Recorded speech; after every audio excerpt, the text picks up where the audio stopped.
आज की ये पत्रकार वार्ता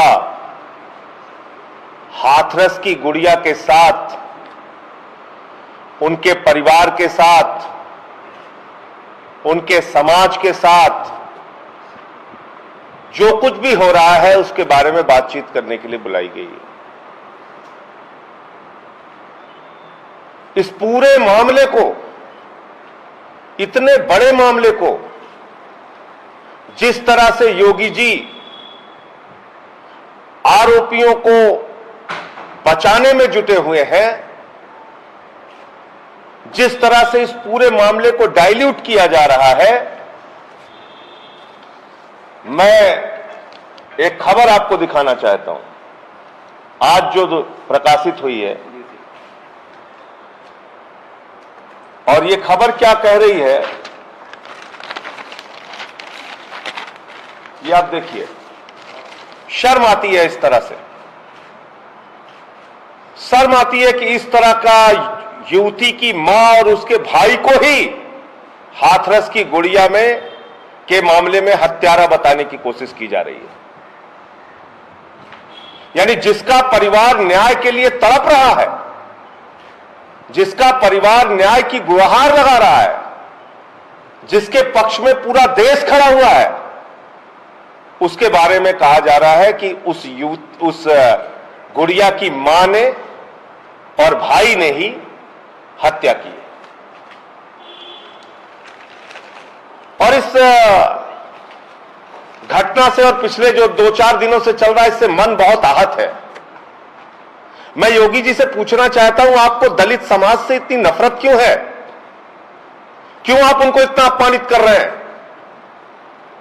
उनका दोष क्या है? उनका अपराध क्या है?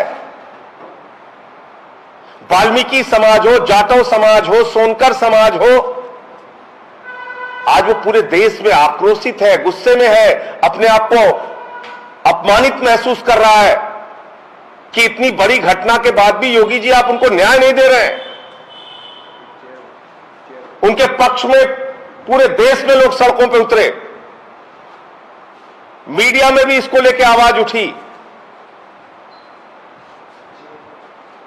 और आप उल्टा उसी परिवार को फंसाने पे लग गए। शर्म आती है योगी जी, शर्म आती है कि जो गुड़िया चीख चीख कर दरिंदों का नाम बताकर इस दुनिया से गई, आज उसका चरित्र हनन किया जा रहा है। चरित्र हनन, शर्म आती है। मैं 2 बातें सिर्फ कहना चाहता हूं, 2 बातों से आपको पूरी बात समझ में आ जाएगी। नंबर 1, कोई भी हत्या के मामले की जांच, बलात्कार के मामले की जांच मजाक से नहीं चलती है, मनगढ़ंत कहानियों से नहीं चलती है, योगी जी आपके तोड़ने मरोड़ने से नहीं चलती है। जांच चलती है तथ्यों के आधार पे, एविडेंस के आधार पे। और जो सबसे बड़ा प्रमाण है, नंबर 1, हाथरस की गुड़िया का डाइंग डिक्लेरेशन, यानी मरने से पूर्व दिया गया उसका बयान, जिसमें उसने बताया कि उसके साथ बलात्कार हुआ है। क्या कारण है आपके पास उस बयान को न मानने का, जिस बयान को सुप्रीम कोर्ट भी मानता है? क्या कारण है आप बताइए? यह कारण है कि वो दलित समाज से आने वाली एक गरीब बेटी थी? यह कारण है कि आप आरोपियों को बचाना चाहते हैं? एक गरीब बेटी की और उसकी पुकार और उसके द्वारा दिए गए बयान को आप सुनना नहीं चाहते? योगी जी बताइए क्या कारण है? उसका डाइंग डिक्लेरेशन है, जिसको सुप्रीम कोर्ट भी मानता है, माननीय सर्वोच्च न्यायालय भी कहता है मरने से पूर्व दिया गया बयान सबसे बड़ा एविडेंस माना जाएगा। नंबर 1। और नंबर 2, मैं आप लोगों को अभी ये रिपोर्ट देता हूं, मेडिको लीगल रिपोर्ट दीजिए आप। यह है Aligarh medical college, Jawaharlal Nehru medical college Aligarh के डॉक्टर की 22 सितंबर की रिपोर्ट। इसको कोई अखबार क्यों नहीं छाप रहा है? इसको कोई मीडिया क्यों नहीं दिखा रहा है? इसको कोई टीवी चैनल क्यों नहीं दिखा रहा है जिसमें 22 सितंबर को रेप की पुष्टि हुई है? यह है वो मेडिको लीगल रिपोर्ट, यह है वो मेडिकल रिपोर्ट जिसमें रेप की पुष्टि हुई है। इसको नहीं दिखाया जा रहा है। अब आप मुझे बताइए, एक तरफ उस हाथरस की गुड़िया का बयान है, दूसरी तरफ ये 22 सितंबर का जब वो अस्पताल में थी, जवाहरलाल नेहरू मेडिकल कॉलेज में थी, अलीगढ़ में थी, उस समय की उसकी मेडिको लीगल रिपोर्ट है, चिकित्सीय जांच की रिपोर्ट है जिसमें कहा गया है कि उसके साथ रेप हुआ है, रेप की पुष्टि हुई है। ये दोनों बातें आप नहीं मान रहे हैं? इन दोनों बातों को आप स्वीकार नहीं कर रहे हैं और दुनिया भर की आप बातें कर रहे हैं कि साहब अंतर्राष्ट्रीय साजिश थी और दंगा भड़काना चाहते हैं, नफरत फैलाने, क्या क्या बातें आप कर रहे हैं? कहां इस पूरी जांच को लेकर जा रहे हैं योगी जी अपनी राजनीति के चक्कर में? उस परिवार का अपराध यह है कि वो एक गरीब दलित परिवार है, इसलिए आज उसको सब मिलकर अपमानित करने पे लगे हुए हैं। मैं पूछना चाहता हूं, जब ये दो बड़े प्रमाण आपके पास हैं तो क्या कारण है कि अभी भी उस गुड़िया का चरित्र हनन किया जा रहा है? रात में 2 बजे जबरन उसकी लाश जला दी जाती है। मैं संस्कार नहीं कहूंगा क्योंकि संस्कार तो हुआ नहीं, मां बिलखती रही, एक बार चेहरा तो दिखा दो। संस्कार नहीं हुआ योगी जी, उसको जला दिया आपके प्रशासन ने, पेट्रोल छिड़क के जला दिया, सारे एविडेंस मिट गए, सारे प्रमाण सबूत मिटा दिए, फिर कह रहे हैं रेप नहीं हुआ।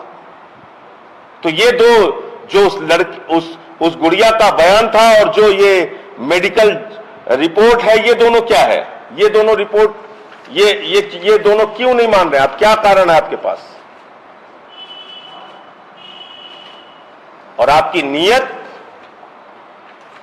नीयत में खोट बहुत साफ तौर पे समझ में इसलिए आता है कि सुशांत सिंह राजपूत का जब मामला होता है, सीबीआई जांच का आदेश होता है, एक दिन में नोटिफिकेशन हो जाता है, दूसरे दिन में सीबीआई की टीम जांच करने पहुंच जाती है, लेकिन इस गरीब दलित परिवार की गुड़िया को जब न्याय दिलाने की बात आती है तो 7 दिन हो गया सीबीआई जांच के आदेश की बात कहे हुए आपको योगी जी, 7 दिन के बाद भी आज तक नोटिफिकेशन क्यों नहीं निकला? इसका मतलब आपके अपनी एसआईटी के माध्यम से आप उन आरोपियों को बचाना चाहते हैं और इस पूरे मामले पर पर्दा डालना चाहते हैं, इस पूरे मामले को खत्म करना चाहते हैं। और ये वही अखबार है जिसने आज ये रिपोर्टिंग की है, याद कर लीजिएगा, ये वही अखबार है जिसने जम्मू के कठुआ में भी यही बताया था कि रेप तो हुआ ही नहीं। कठुआ का ये रिपोर्टिंग याद कर लीजिए, ये वही लोग हैं जिसमें कठुआ के बलात्कारियों को सजा भी हुई, लेकिन यही अखबार था जो कह रहा था कि उसमें तो रेप हुआ ही नहीं। तो इसलिए मैं आप लोगों के माध्यम से एक ही बात कहना चाहूंगा, जांच के 2 बड़े एविडेंस जानबूझकर उसको नजरअंदाज करके उस गुड़िया का चरित्र हनन किया जा रहा है। उस परिवार को न्याय नहीं मिलेगा, इनसे निष्पक्ष न्याय की उम्मीद करना बेकार है। और अभी तक सीबीआई जांच का आदेश, उसका नोटिफिकेशन ना करना, यह साबित करता है कि सरकार इस मामले पर पर्दा डालना चाहती है, नहीं चाहती कि सीबीआई जांच होके बहुत सारा तथ्य और सच सामने आ सके। और हम लोग इसलिए बार बार कह रहे हैं कि सुप्रीम कोर्ट के जज की मॉनिटरिंग में सीबीआई जांच होनी चाहिए और इस राज्य से बाहर इसकी सुनवाई होनी चाहिए, तभी इसमें न्याय मिल पाएगा। मुझे इतनी बात कहनी थी। आप लोगों का कोई प्रश्न हो तो पूछ सकते हैं। आप दोबारा भी हाथरस जाएंगे? देखिए, ऐसा है कि वहां जिस तरह से प्रशासन मिलके और रोज एक नया बवाल कराने पे लगा हुआ है, जाने में हमें कोई दिक्कत नहीं है, लेकिन कोई भी घटना होगी तो तुरंत इल्जाम विपक्ष के ऊपर लग जाएगा कि यहां जो कुछ भी हो रहा है, जो कुछ भी हल्ला हंगामा बवाल कराएंगे ये लोग जानबूझ के, उसका ब्लेम।